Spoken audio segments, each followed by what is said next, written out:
ام المؤمنین سے کہ رسول اللہ صلی اللہ علیہ وآلہ وسلم ایک مرتبہ رات کے حصے میں مسجد تشریف لائے، آپ نے نماز پڑھی، صحابہ نے آپ کے پیچھے پڑھی۔ اگلے دن آئے، آپ نے نماز پڑھی، صحابہ نے آپ کے پیچھے پڑھی۔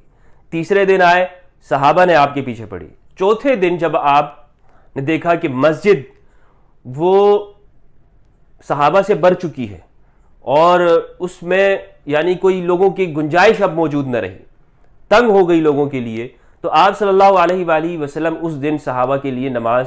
پڑھانے کے لیے تشریف نہ لائے اور یا پڑھنے کے لیے تشریف نہ لائے، بلکہ فجر کی نماز کے بعد آپ نے یہ ارشاد فرمایا کہ میں اس لیے نہیں آیا، مجھ پر تمہارا امر مخفی نہیں تھا کہ تم لوگ نماز پڑھنے کے لیے آئے تھے یا مسجد میں تشریف لائے تھے، یہ بات میرے علم میں تھی، لیکن میں اس لیے تشریف نہیں لایا کہ کہیں اس نماز کو تمہارے اوپر فرض نہ کر دیا جائے، تو اس لیے آج میں نے اس کو چھوڑ دیا۔ صحیح بخاری کے اندر یہ ہے